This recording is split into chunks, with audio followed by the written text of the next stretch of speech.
में इंडिया के अंदर दो महत्वपूर्ण मुद्दे चल रहे हैं। कौन से? ताजमहल या तेजो महल, ये और दूसरा ज्ञान व्यापी मॉस्क। इन दोनों के बारे में आज के सेशन में चर्चा की जाएगी। चर्चा इसलिए नहीं की जाएगी कि इनके बारे में चर्चा करने से मुझे आपको ज्ञानवर्धन में मजा आएगा, जी नहीं। ये इलाहाबाद हाई कोर्ट में कल इनके ऊपर सुनवाई होने वाली है। किस पर? ताजमहल पर, तेजो महल पर चर्चा करेंगे। क्या है ये पूरी कहानी, विस्तार से समझते हैं, क्योंकि लोगों का कहना है कि असल में ताजमहल है ही नहीं, ये तो एक शिव मंदिर है। क्या ये केवल एक कोरी कल्पना है या इस बात के पीछे कोई आधार है?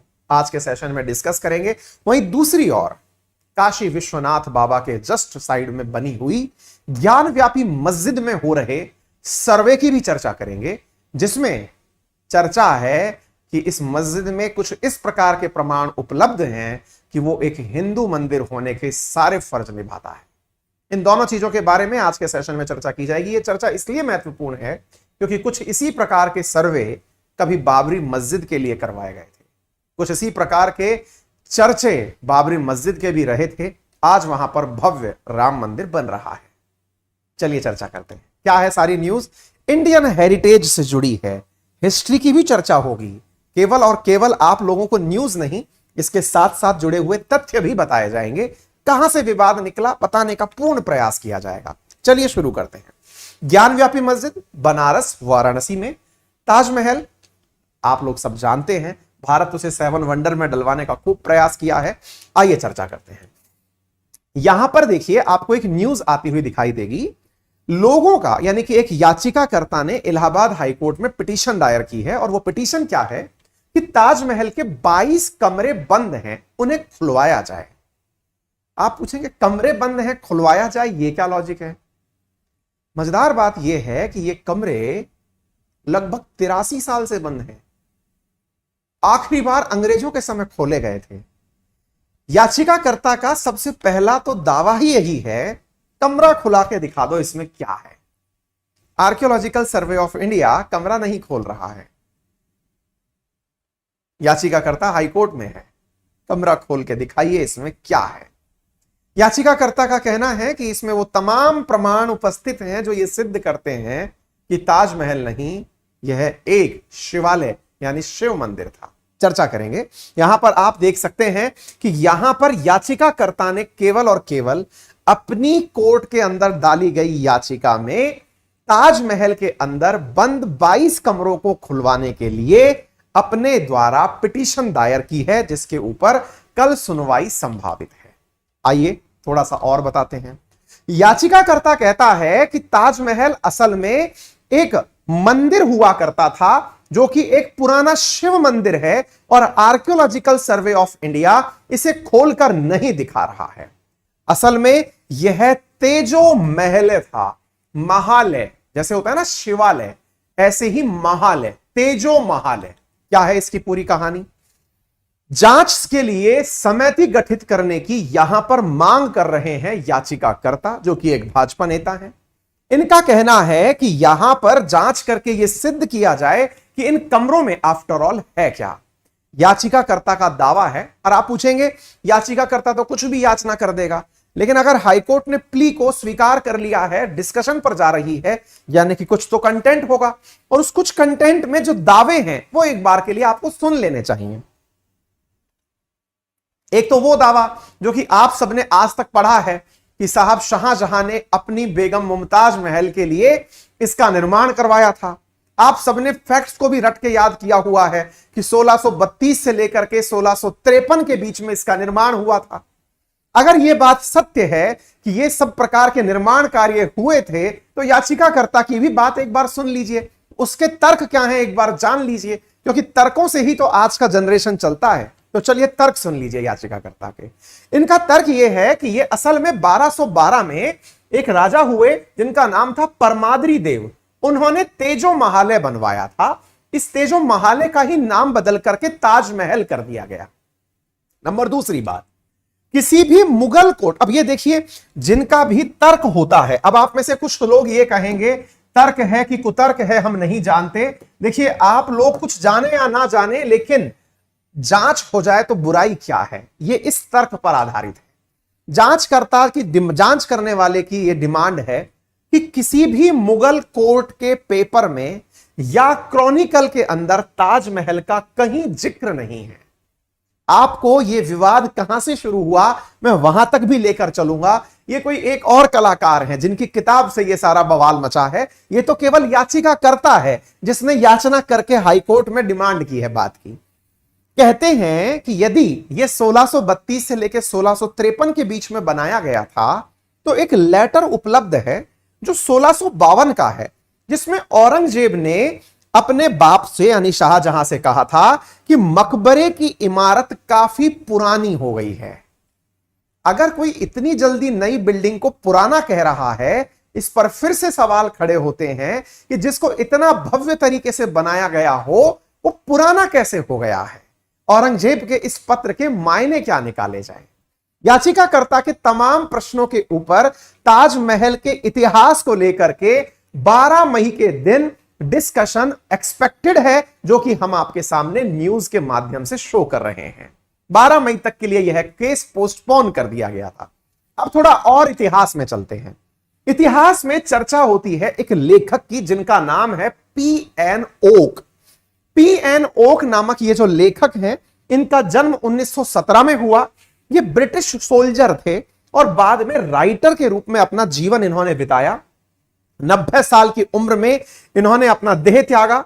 ये हिस्टोरिकल चीजों के ऊपर अपनी किताबें लिखा करते थे। इंदौर के रहने वाले थे।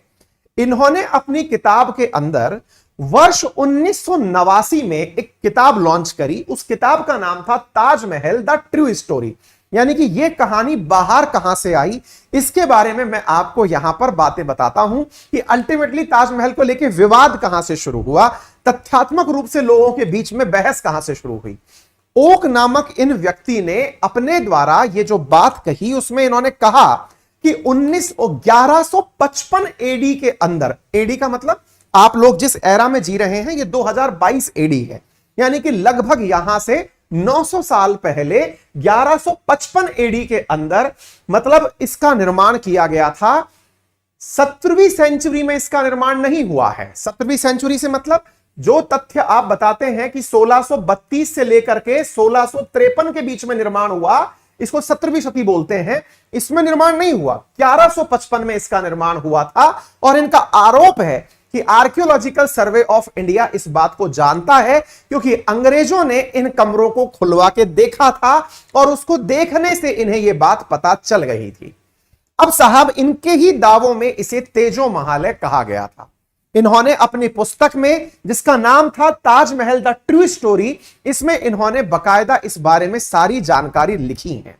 इनका कहना है कि असल में ताजमहल राजपुताने के एक राजा हुआ करते थे जिनका नाम था जय सिंह प्रथम।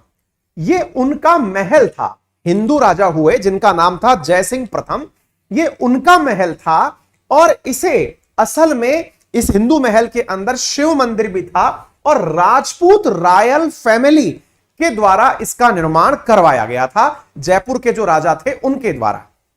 अब आप पूछेंगे, जयपुर के राजा थे और उनके द्वारा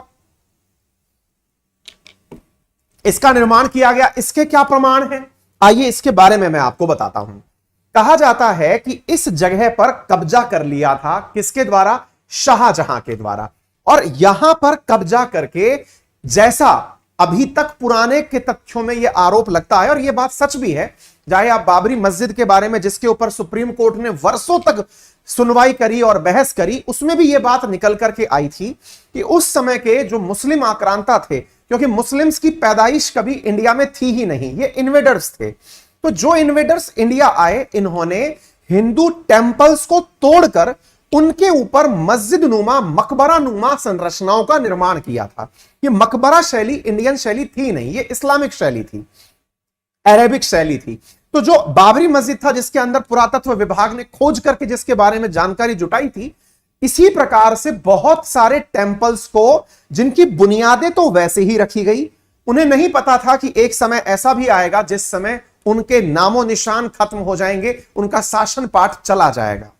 साथियों, उन मंदिरों को तोड़कर जब मॉस्क निर्मित किए गए तो आज लोगों की डिमांड यह है कि मॉस्क के ऊपर का जो हिस्सा है वो तो चलो नवनिर्मित है, लेकिन जो नीचे का हिस्सा है वो नीचे का हिस्सा यह सिद्ध कर सकता है। और यही तो हुआ था कि रामलला विराजमान जो है उनके बारे में जो तथ्य मिले थे वो बाबरी मस्जिद के निचले अंश में मिले थे, यानी कि जहां से यह प्रूव हुआ था कि मंदिर यहां था, जिसको मैंडलाइज किया गया था।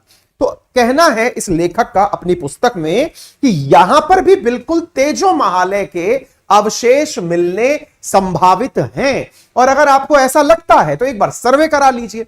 सुप्रीम कोर्ट ने ये कलाकार व्यक्ति था, इन्होंने वर्ष 2000 के अंदर, ये जो व्यक्ति है ना पीएन ओक, इनके द्वारा वर्ष 2000 के अंदर सुप्रीम कोर्ट में याचिका दायर की गई थी।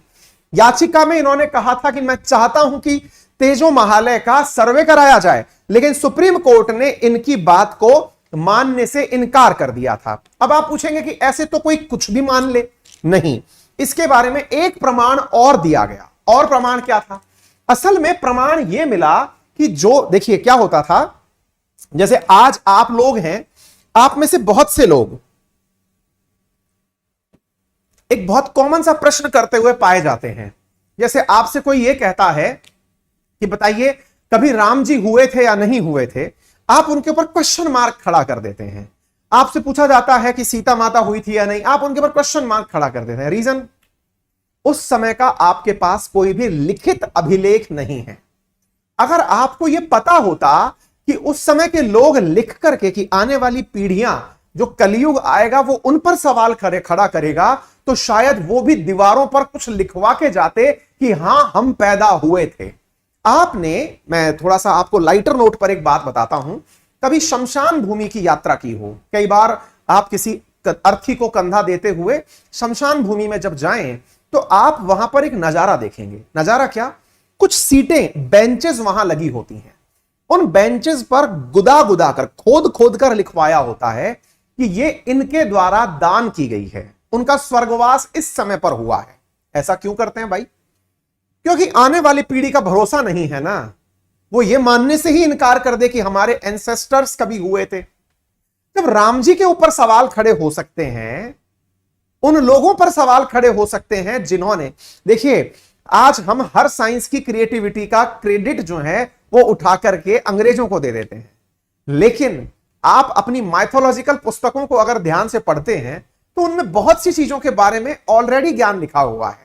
सत जोजन के आनन कीना, हनुमान चालीसा में यह बताया हुआ है कि हनुमान जी ने कितनी मिनट में सूरज की यात्रा करी। कैलकुलेशंस है कि सूरज से लेकर अर्थ की दूरी कितनी है।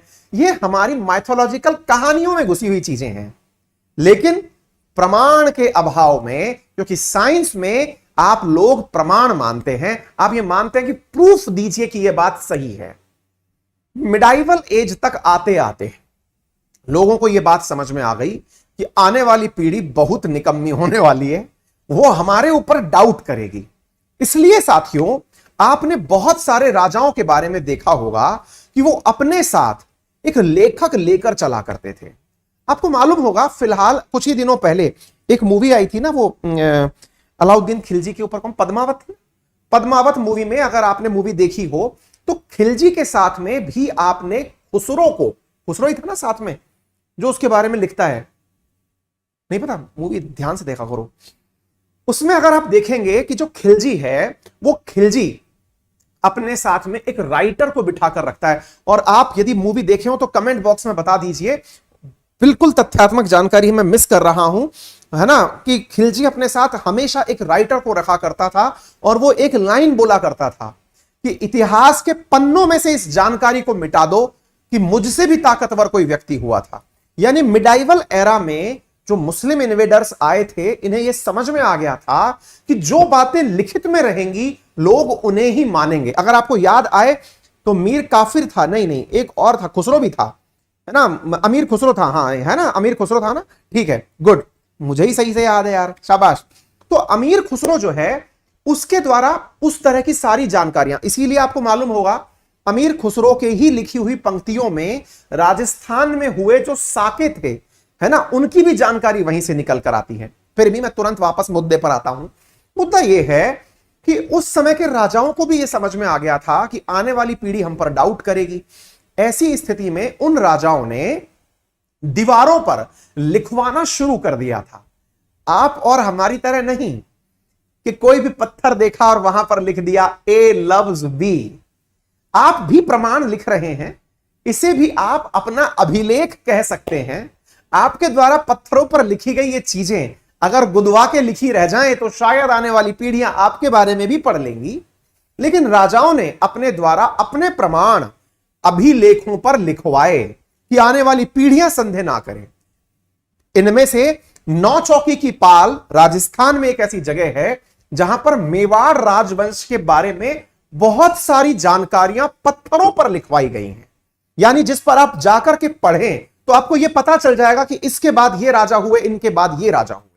मिडाइवल एरा में बहुत से राजाओं ने अपने साथ में बहुत सारे राइटर्स को साथ में रखना शुरू कर दिया, जिन राइटर्स का काम ही इतिहास को संकलित करके रखना था। सर इतनी ज्यादा बातें आप क्यों कह रहे हो?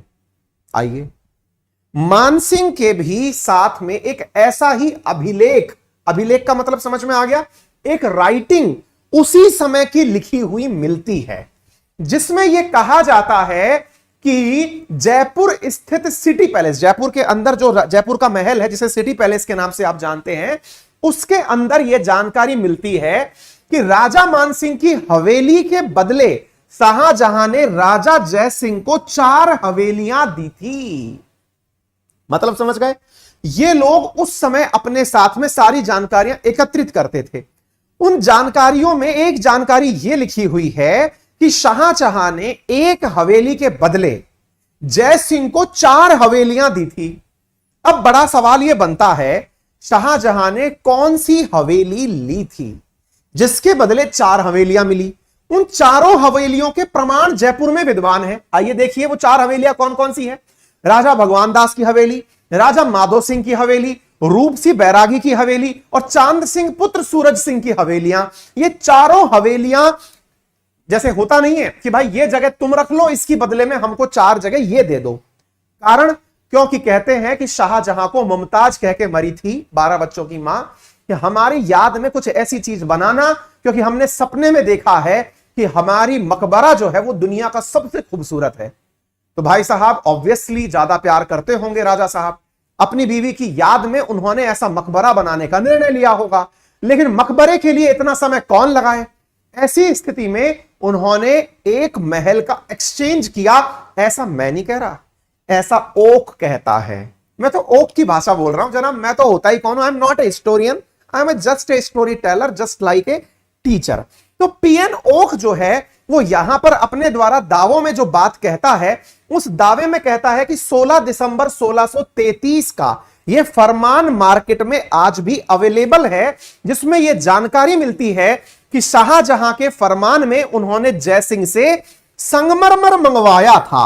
अब मैं आपको संगमरमर की कहानी बताता हूं। राजस्थान के अंदर ना मकराना का मार्बल बहुत फेमस है भाई साहब।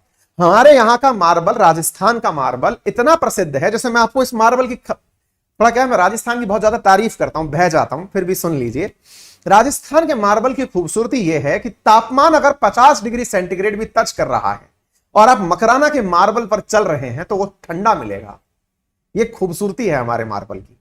इसी वजह से राजस्थान के मकराना का और किशनगढ़ का जो मार्बल है ना, इसकी डिमांड ऑल ओवर इंडिया रहती है। मैं जिस रूम में खड़ा होकर पढ़ा रहा हूं, इस पर भी मार्बल बिछा है, एकदम सफेद चक पत्थर होता है। और इसे बहुत से मॉन्यूमेंट में, जो ताजमहल है वो भी इसी से निर्मित है। गर्मी के दिनों में ताजमहल पर जाओगे आप, नंगे पैर भी चल के देखोगे, पैर नहीं जलेंगे आपके।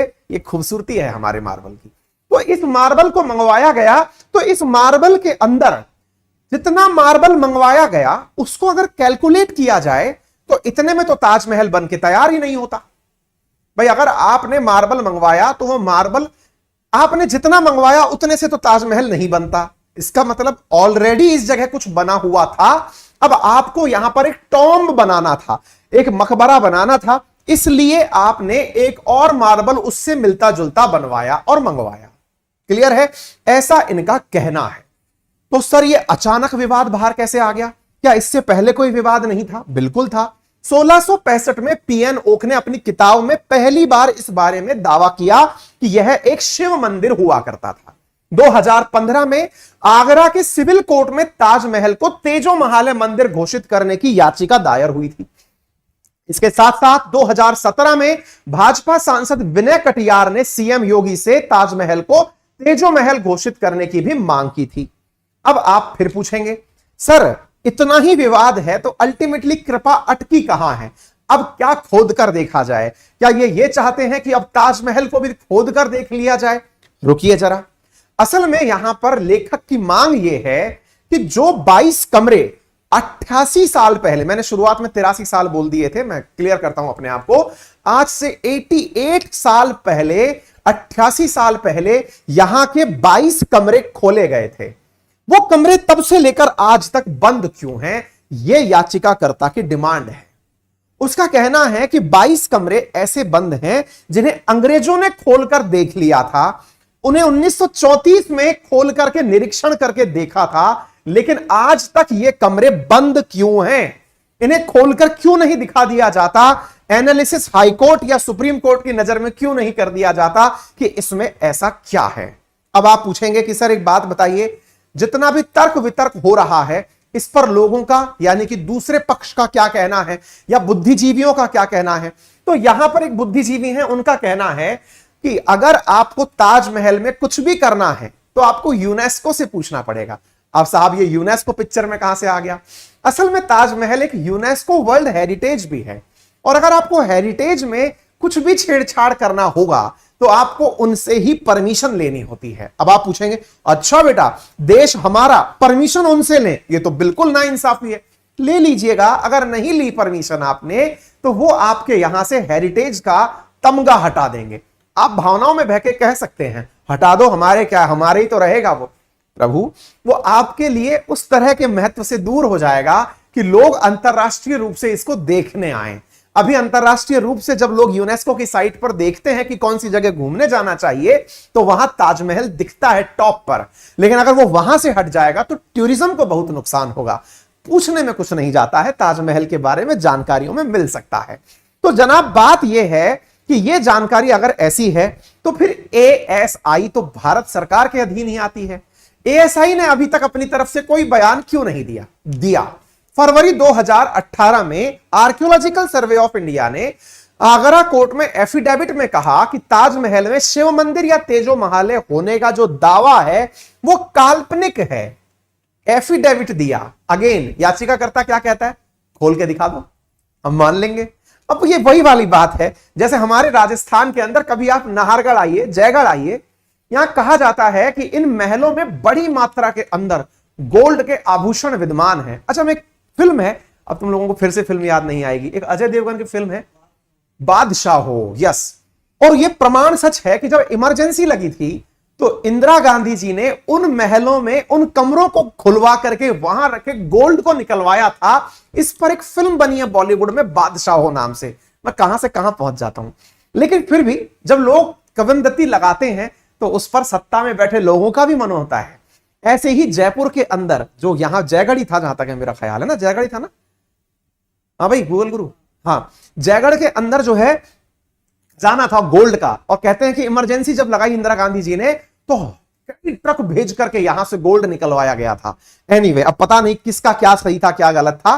तो यहां पर एएसआई का कहना है कि यह काल्पनिक है। अच्छा, एफिडेविट के मुताबिक सुप्रीम कोर्ट ने यह तय कर चुका है कि ताजमहल में किन हिस्सों को खोला जाए और किन्हें बंद रखा जाए। यानी सुप्रीम कोर्ट भी कहता है कि इन्हें बंद रखा जाए, ऐसा एफिडेविट में कहा गया है। इसलिए एएसआई का कहना है कि सुप्रीम कोर्ट चूंकि पहले ही मना कर चुका है तो उसकी पुनर्समीक्षा का कोई सवाल खड़ा ही नहीं होता। अब एएसआई के मुताबिक सुरक्षा के कारण से ताजमहल के नीचे जाने वाले रास्तों को और कमरों को बंद रखा गया है। मेरे प्यारे साथी जो भी क्लास में उपस्थित हैं, उनके अंदर इस समय बहुत तेजी से, मतलब एकदम खून का जवार सा उमड़ रहा होगा। कहीं तो हो सकता है अभी निकल लेंगे कि आज जाकर के देखेंगे कि यार वो कमरे हैं कहां। हम लोग एकदम जुगत लगा के बैठेंगे, ताजमहल का टिकट लेकर जाएंगे और देखेंगे कि अल्टीमेटली है क्या। देख लेना, बोल तो नहीं सकते। आगे चलिए। तो उम्मीद है कि आपको विवाद समझ में आ गया, ताजमहल और तेजो महाल की कहानी समझ में आ गई। यहां से आगे कोर्ट के ऊपर विचार करिएगा क्या है।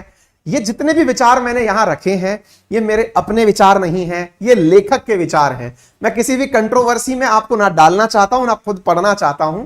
ये जो बातें लिखी हैं ये समाचार पत्र पत्रिकाओं के माध्यम से हैं। सारे पत्र रेफरेंसेस में मैंने स्क्रीन पर आपके ऑलरेडी लगाए हुए हैं।